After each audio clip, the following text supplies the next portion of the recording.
Hi everybody, welcome. Cuddles and kisses to everybody joining us. If you want a cuddle and kiss, you don't have to. Welcome to Probably Nothing. My name is Karen. I say this in most intros. Please don't let that put you off. I promise I'm one of the nice ones. I'm not a Karen. I've just got the label, just got the weight on my shoulders. I am a very proud ambassador for the Eve Appeal, the UK's leading gynae cancer charity. And this is Series 8 of our live weekly chat show, Probably Nothing. We started in 2020 and we wanted to create a platform where we can discuss gynae health information, gynae topics, gynae cancers, and answer some of your common questions, and to interview experts and people with lived experiences on these matters in a way that is hopefully kind of interesting and accessible and puts lots of the myths and taboos around these topics to rest. We run a free information service called Ask Eve at the Eve Appeal. People can call and email any type of gynae health query. And we found that a lot of the messages we were getting from people would say things like, it's probably nothing but, and then explain their gynae health concern. And yes, whilst most of the time, the symptoms for the gynae cancers are more likely to be something less serious than cancer, for 60 people every day in the UK who are diagnosed with a gynae cancer, that probably nothing is in fact something. So we wanted to create a space where we can discuss topics and hopefully answer your questions and put as much information about gynae cancers out there as possible. So this series 8, we've been focusing on womb cancer within the Black and Asian communities, because some research in 2018 showed that in North East London, we've been working with the North East London Cancer Alliance on a project called You Need to Know, where we go and speak to people in these communities about womb cancer symptoms. But they did some research in 2018 and it showed that Black and Asian women were more likely to receive a stage 4 womb cancer diagnosis rather than a stage 1. So there's stage 1, which is early, stage 4, which is a late diagnosis, there's no stage 5. So in episode 1, I spoke to Dr. Aziza Sissay, who is a wonderful NHS GP, and we spoke about what happens if somebody's potentially concerned about womb cancer symptoms and how to speak to their GP. Then last week, I spoke to the wonderful Dr. Ayushi Pandya, who's an obs and gynae doctor, about what happens when Aziza, the GP, refers you to gynae for further investigation of womb cancer. And we also think it's really important to speak to people with a lived experience of these diseases, of these situations, people that have been through what we're talking about. So, not my longest intro ever, but probably up there. I would like to welcome my guest for today, the wonderful Jackie. Come in, Jackie. Hello. Hi, Jackie. I told you it would be a long intro. I said 7 minutes and it was 4, so I do apologise. Well, you've cut down, haven't you? I've cut down. I'm improving every day. Jackie, can you just give us a little quick intro to yourself as a whole, just so we get to know a little bit about you, and then we'll go into the sort of topic of today. Okay, so I'm Jackie. I'm the founder and director of a company called Empathy Souls, which is really an outreach community organisation based on the education, empowerment and development of the Black Afro-Caribbean community. I developed womb cancer at a stage when I thought my life was just beginning. So womb cancer really has been a negative and a positive, but has brought me to where I am today. I was about to say wonderful, but oh, great. It's great you had womb cancer. Yeah, congratulations. It's weird, isn't it? The language and things we say around this sort of thing. Yeah. I mean, that does... What you're doing sounds wonderful, but it's obviously, it came at a price of a womb cancer diagnosis in your 40s. Can you just kind of at the beginning of your story talk about any kind of what was going on in your life at the time, sort of potential symptoms, and how you came to end up with a womb cancer diagnosis? Well, I usually start the story with life begins at 40, and that's when I had my bucket list of wanting to learn to swim, wanting to learn to ride a bike, those sort of things. And, I started to learn to swim. and then I started to heavily bleed, and that led me down the road of investigating what was going on. But if I'm perfectly honest, it probably started long before that, in terms of sort of like bleeding after sex, having inconsistent periods, which I actually put down to the fact that I was on the Depo-Provera contraceptive injection, and that 10 years prior I'd been diagnosed with polycystic ovaries. So I had every excuse why I didn't have to investigate this bleeding when I was 42. Because you already had the injection and PCOS that kind of, neither of them make for a normal bleeding pattern, do they? So. Yeah. But there was something about this swimming experience that, people were like, just wear tampons. What's the problem? Just put a tampon in, you can do your sessions. But I felt very different about this bleeding. Did it feel like a period, Jackie? Did you have like period pains, your boobs hurt? Did you think, oh, I've kind of just suddenly started my periods again? It felt a bit like that, but there was an unexplainable sensation inside that said, Jackie, this isn't just your period. There's something different. And, as if by fate, when I did approach my GP wasn't there. So, your GPs have a relationship with you and they go, oh, it's Jackie again. She only comes in for little inquiries. We don't see her very often. Oh, yeah, she's bleeding again. It's quite normal. She's maybe approaching the menopause, but we're not sure about that. So when I went in, I actually met a locum. And this locum was like, tell me a bit of your history. And from a bit Were you not expecting that? Were you not expecting them to ask that? No, I wasn't, because, they'd managed to minimize any bleeding issues. Had you been to your normal GP beforehand, kind of with various problems over the years with the injection and PCOS, or was this kind of the first time they were seeing you for what we now know as abnormal bleeding? I had been in to see them when I started bleeding from the injections. Okay. And even at that time, I had to really plead to get a scan done. And when they did the scan, that's when they said, oh, you've got polycystic ovaries. I see. Okay. Which was quite interesting, because when the locum sent me for a scan and I went for this scan, they said, oh, we don't see any evidence of polycystic ovaries. So I'm like, great. Yeah, you're like, I've healed myself. I've healed myself because, over 7 years, the cells in your body change. I'm like, wow, I didn't take anything for this and I'm healed. How amazing.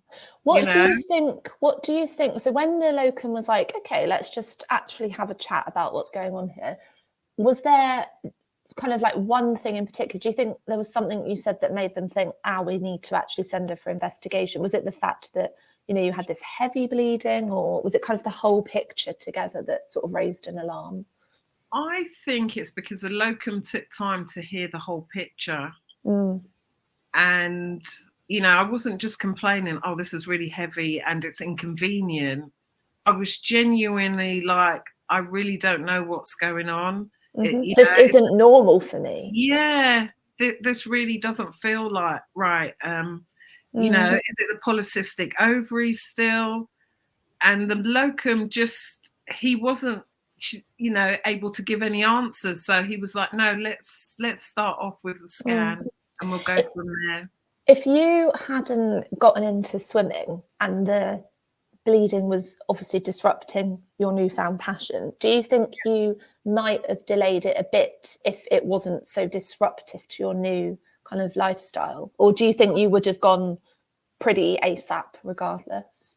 I would have completely delayed it, completely, because obviously it's inconvenient. But it's annoying to have to go to the doctor. Yeah, And like my friend said, you can use tampons. You can, put on the nighttime pads during the daytime. You'll get over it. Everyone has periods of heavy bleeding. Oh my God, you don't know my story, because everyone's got a story. Everyone has a bleeding and or period story, don't they? Yeah.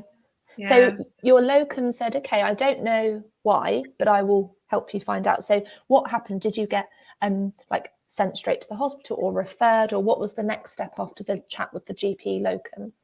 I was referred for a scan, which came up quite quickly.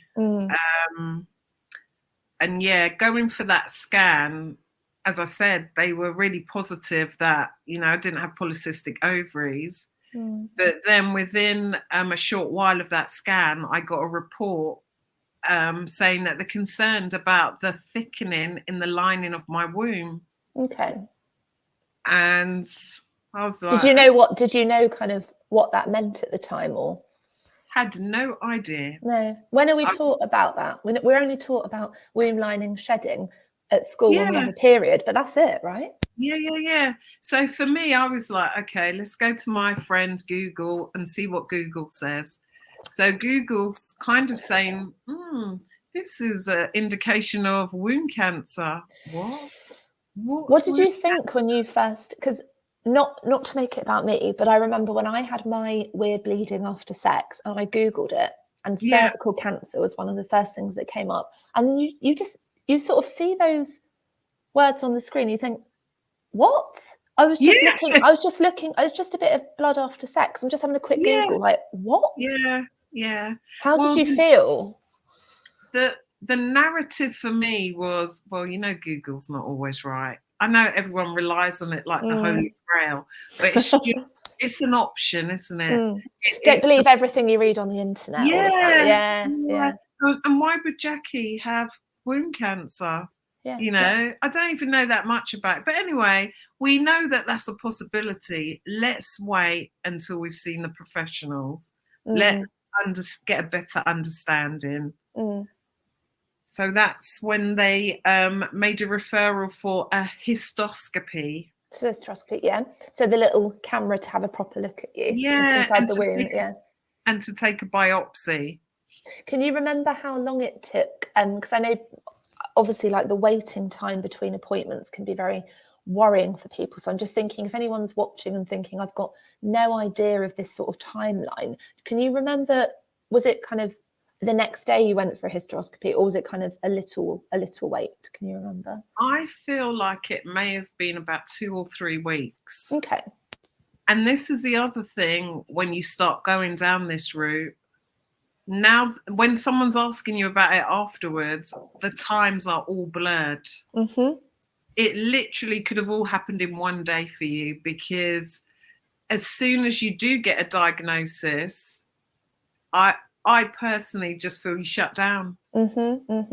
So you had the scan. They said, we're concerned about the thickness. We'll send you for a hysteroscopy. So that's for anyone watching, a camera into the womb to have a proper look with a camera. And so were you given pain relief for that? What was that like for you, the next step, that examination, that investigation? So that was a day surgery, which my daughter came with me. It was quite scary because they tell you that, through doing this procedure, oh, bless you. Thank you. Sorry, I thought I put myself on mute, but I hadn't. I pressed the mute. Oh, no. I was like, how does she know I've sneezed? I was trying to be really subtle. I pressed the mute button, but I don't think it worked. And I was like, ah. It didn't. It's fine. I've got hay fever, Jackie. Okay, it's fine. It's not womb cancer, but it's up there with the big boys. It is. Oh dear. Sorry. So your daughter came with you for this day surgery, Yeah, and it was quite scary because they warn you, we could do this and you might bleed out, and they tell you the worst case scenarios. And then they smile at you and say, can you sign the consent form? So that if you die on the table, we did tell you about this. And you kind of think, I don't really want to sign it, but I also do want to know what's going on. Of course. So I signed my life away, and they also chose that time to ask whether I'd be willing to allow them to use whatever they took out for research. And to be honest, on that day, I was like, no, I just want an answer. So they said they might be taking a biopsy. You knew Yes. you'd have the camera up you and then taking a little biopsy sample. Yeah. So I was like, no, I don't. What do you think made you say no? I didn't want to be a guinea pig. I didn't want to be experimented on, and I was so scared. I just wanted an answer for myself. Not to even think about anything else. Yeah, if they'd asked me maybe after, I think my answer might have been a bit different. I might have been a bit more rational and thought, you know what, this is for the greater good, Jackie. It's going to help other women.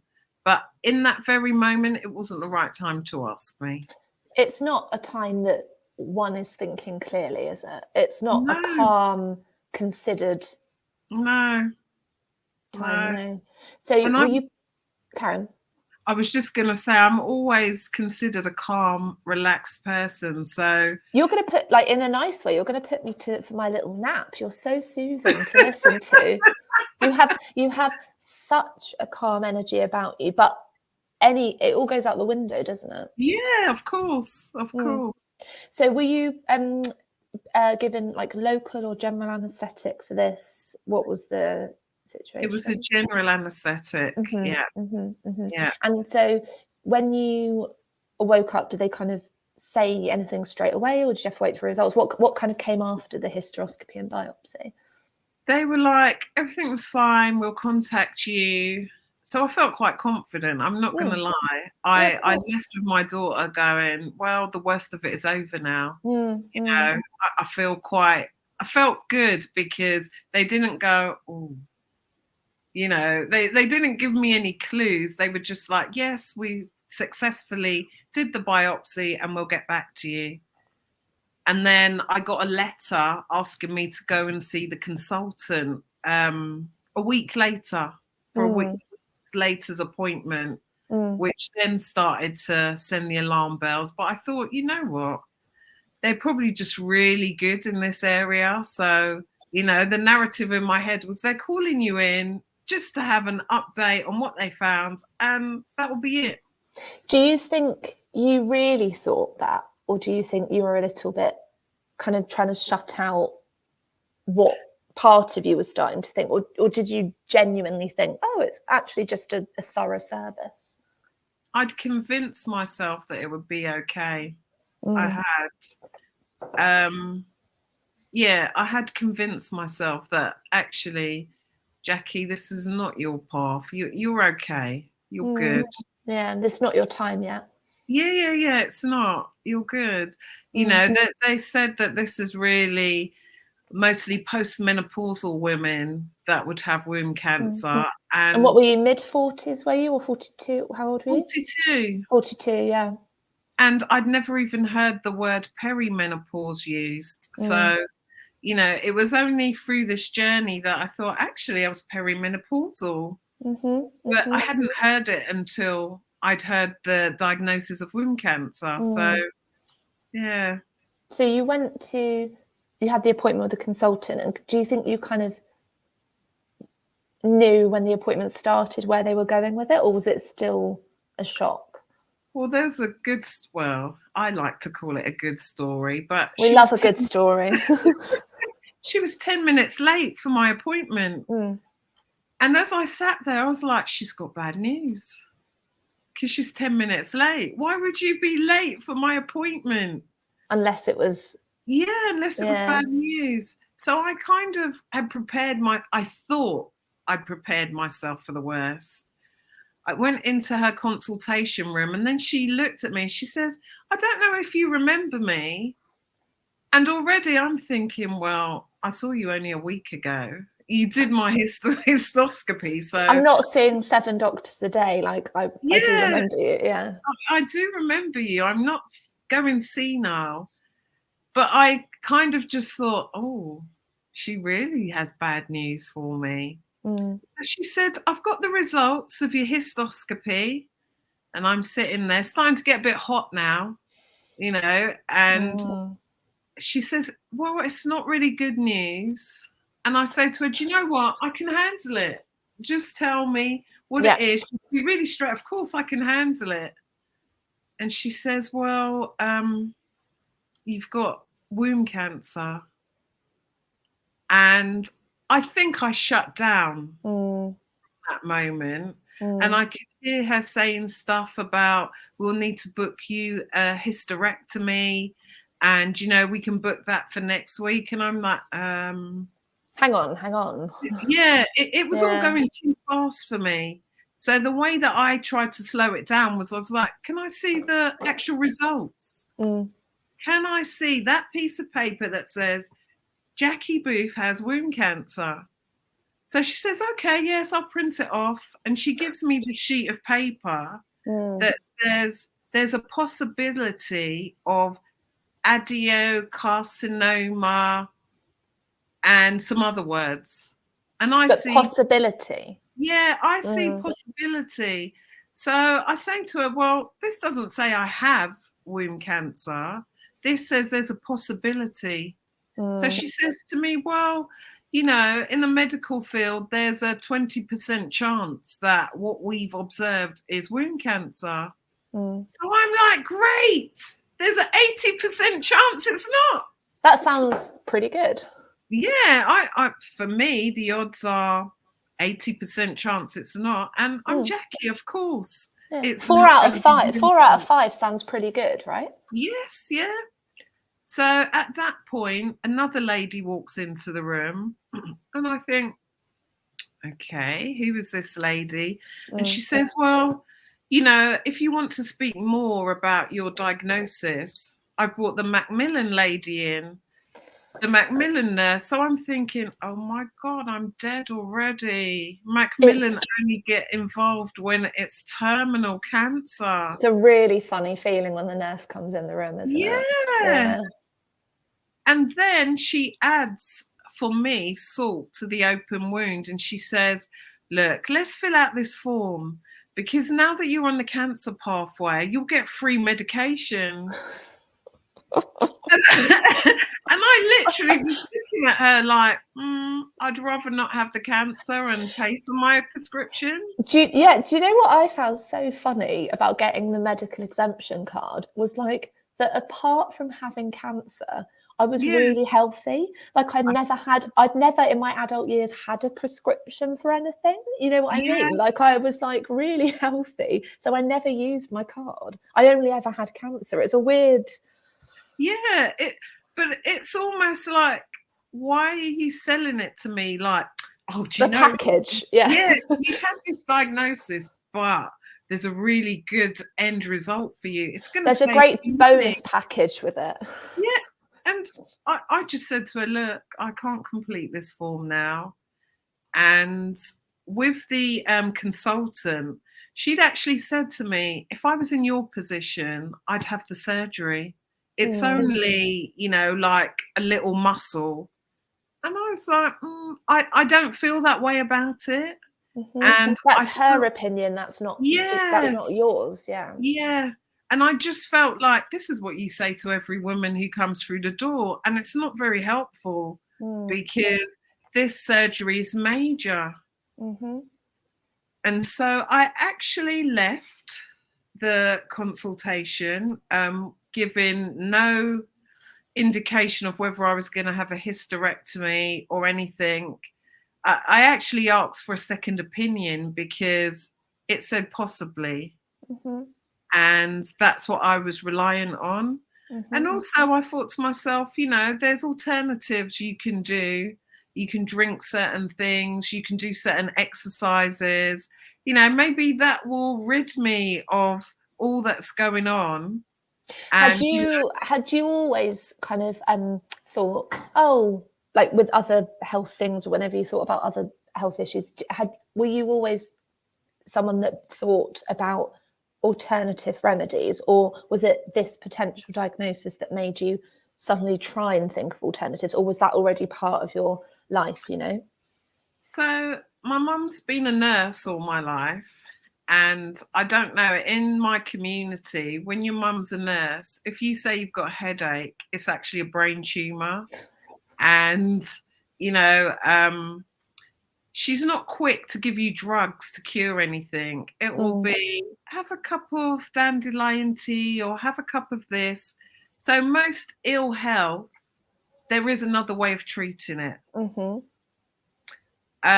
So for me, I was a bit like, well, miracles happen. I know loads of people who have had cancer and have done alternative things. So it's an option. It's an option. So in the back of my mind, it was an option at that time before I got the second opinion.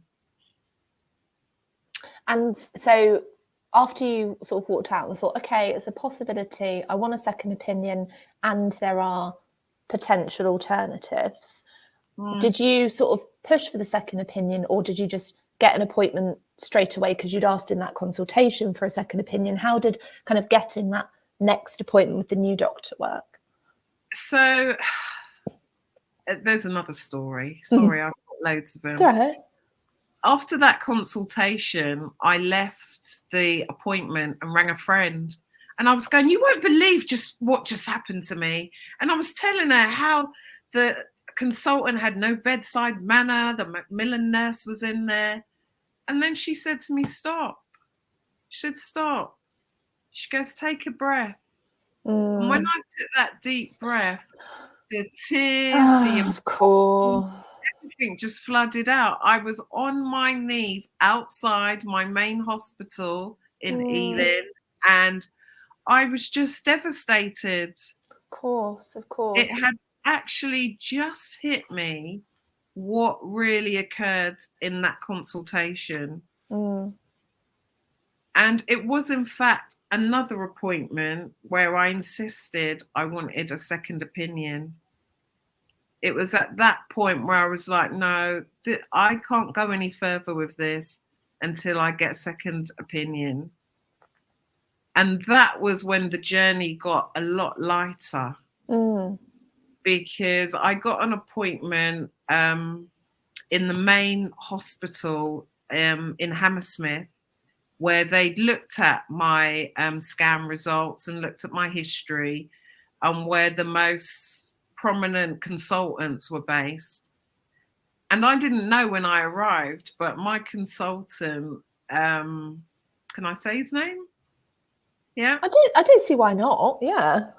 It was Professor. Is it a good story or a bad story? It's a very good story. Oh, great. Then say it. Yeah, go on. So my consultant was Professor Alan Farthing.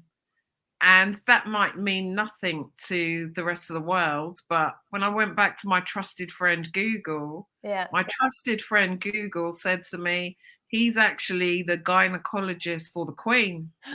Only the best for Jackie. Well, this is what all my friends said. They said you couldn't make this story up. So when I went to him, he actually broke down exactly what cells were being seen on these scans. He drew me diagrams as to, from his professional world, what they were looking for. And the risk was still the same, 20% chance that it's cancer. But what he did say to me was that this is your body. And I understand that this is a very difficult decision to make. And he says, I'm going to ask you a question. Are you thinking about having more children? And I said, well, to be honest, no. I've got one daughter and I can afford to spoil one child. I don't really need any other children. So no, it's not something on my agenda at this age group. And he said, okay, because if you wanted to have children, what I would suggest is there's a progesterone treatment that you can follow. It's not going to put you at risk, but we'd monitor you very closely. We'd check the growth of your cells, and that's an option for you. Alternatively, You know, I'm going to send you away with your diagrams, with the discussions that we've had. And I want you to come to another appointment and we'll look at how you're feeling about the next steps forward. And what he did was gave me something visual, made me understand you're responsible for your body. This is your body. Yes, it's your choice. Your choice, yeah, Jackie. Yeah. yeah, I'm a surgeon that knows I can perform this surgery well, but this is about you. You have to make this choice, not your mum, not your friends. It's you that has to go through this pathway. And I'm going to give you space to do that. Mm. Mm.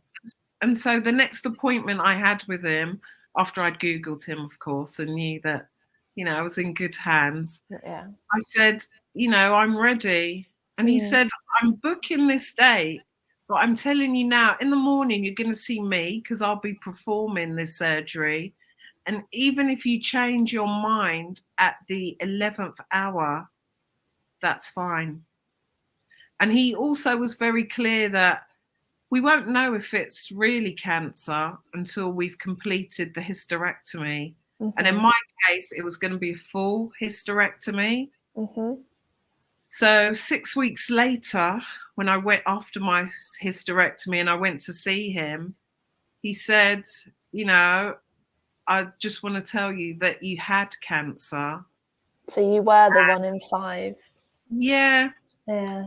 And we've removed it. So that means you're clear. How did you feel when he said, because I guess if, like, based on what you said before, you went into the surgery thinking, like, I am doing this, but statistically, I still don't have cancer. How did you feel when you found out actually you were in the 20%, not the 80? I laughed and I cried at the same time. And he looked at me and he says, are you all right? And I'm like, do you know what? I had cancer. Yeah, it's massive. That's huge, Jackie. Yeah. And I said to him, I had it, but I don't have it anymore. Yeah, it's gone. I had it, you know. At that point, I'd obviously read about so many other people dying from wound cancer. But I'd been able to be caught at the early stage. And as he said to me, in their medical terms, you're now clear. You know, the cancer's gone. It's not, it's not in your body now. It's gone. And, you know, for 5 years, because this is the other side of it, for 5 years, you have that follow up. And every appointment you go to, you think, yeah, the womb cancer's gone, but am I going to have something else? I've already had one cancer. What's stopping my body from giving me another one? Yeah, it's a real.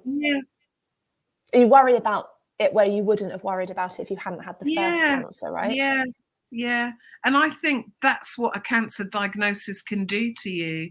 It can make you very, like, just open to, oh my God, I've got a little spot on my head. It's skin cancer. Oh my God, you know, my stomach's hurting me. I've got stuff. It will always be, I think, for me, it's always going to be there.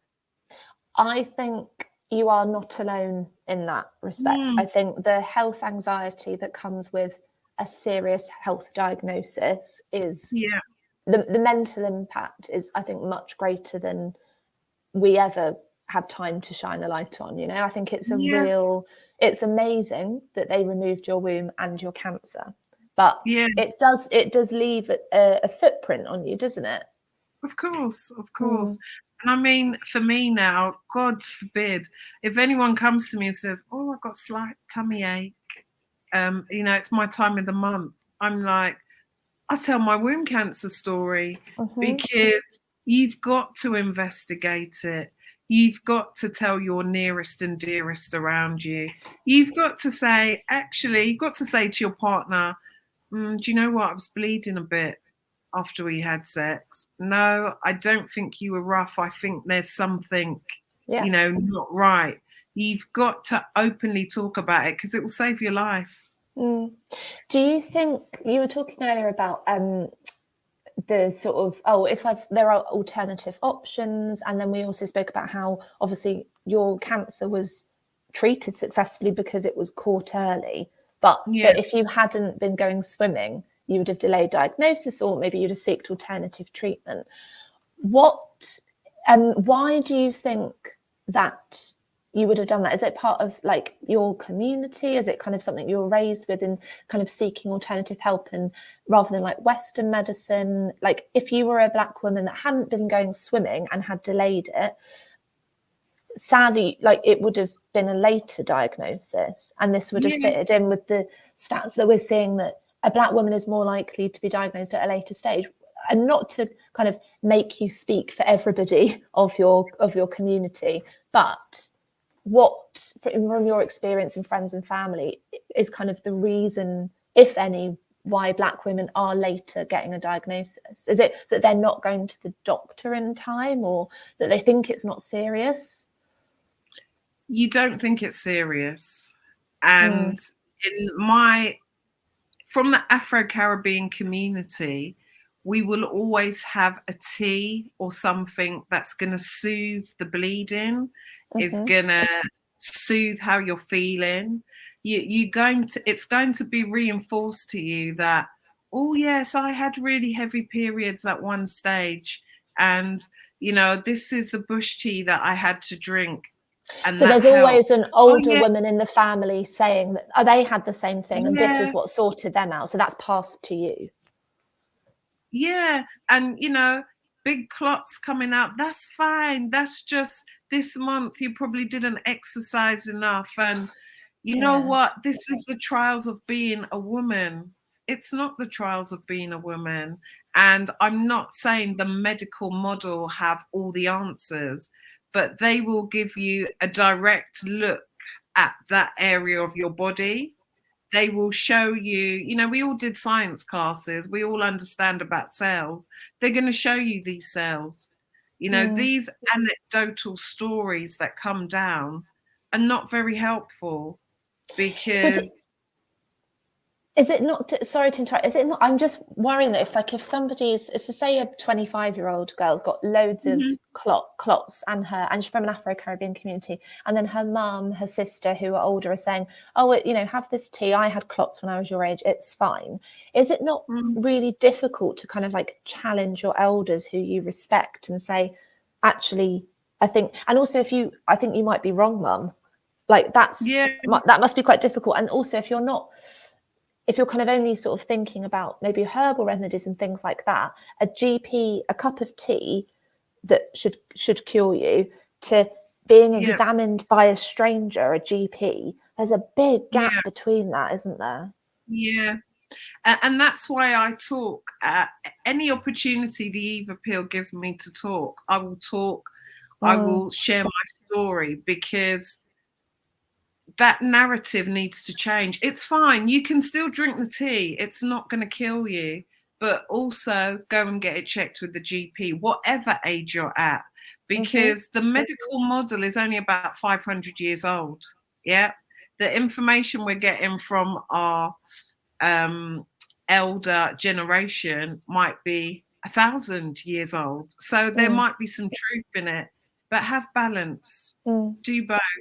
Don't be afraid of the GPs. They can't force you to do anything. They can just identify something for you. Of course. I think that's a really good point, isn't it? That it's not about kind of shunning your community, shunning what people in your family, in your household, and from the same background as you are advising or telling you, but it's also about seeking medical help and information at the same time. Great, have that cup of tea, but please book the GP appointment whilst you're sipping that tea, right? Yeah, imagine my mum's been a nurse for 40 odd years and could talk about ovarian cancer, but didn't know anything about womb cancer. And imagine the day before my the day before my histoscopy, I had a smear test. My smear test was perfectly clear. So, my head, I always thought, you have a smear test, that's going to identify any gynecological issue you have. But the smear test doesn't. If I went by my smear test, I wouldn't have gone any further. Do you know, from the talks I've been doing in the different communities in North East London with the project that kind of sparked the inspiration for this series, that is such a common misconception, and it's nobody's fault, but 90% of the people I've spoken to in this project so far have thought that a smear test, cervical screening, is an MOT. And that's fine. So it doesn't matter if you have that bit of bleeding after menopause because your last screening was fine. There's a real myth that it's nobody's fault that they think that. It just means they haven't been given the correct information yet, which is what chats like this will help do. But yeah, it's a real kind of common misconception, isn't it? And I found amongst friends, you don't know what your gynae parts are. You really don't. You know, when the Eva pill have some lovely diagrams that you look at and you go, oh, so that's the ovaries and that's like the fallopian. Oh, and there's the cervix. Yeah. And you're like, what? All of that outside stuff is the vulva. Like it's not just the flaps on the side. It's the whole thing. Yeah. It's so like enlightening. But this is our body. This is our body, and we know nothing about it. And a lot of the time we're making other people make choices for us. And intuitively as women, we know when something isn't right. And if you feel like you have to hide the fact that you're bleeding, or that you think you're a certain age, so it must be stopping, still go and have that conversation with the doctor. Even if you giggle all the way through it, just go and say, do you know what? This is happening. Can we have a look? Can we investigate further? Jackie, that is the most, I always say the word empowering, and I think I say it too much, but this really was the perfect empowering note to end on. I think anyone watching this is going to find it so interesting, so helpful, and the work you do outside of the Eve stuff, as well as being an ambassador for Eve, you're just wonderful. And thank you, because I know it's sometimes not easy to kind of drag up all the cancer stuff. So thank you so much for talking to me. You're welcome. Thank you, Karen. Thank you, Jackie. Take care. Bye. Bye. Oh, wonderful Jackie Booth, everybody. I think that was, it's just wonderful to listen to. I hope people watching found her story interesting and also took away some key information. And the note that we just ended on with Jackie's words of, please seek help. Please speak to your doctor if you think that something isn't right. So next week, the 25th of March, we've got our last episode of the series, and we're back with Dr. Anne Connolly, a wonderful GP based up in Bradford, and we're doing our GP drop-in session. We've ended a few of our series with GP drop-in session with Anne, where people can ask any and every type of gynae question. So I'm really looking forward to that. See you next week on the 25th, and stay safe.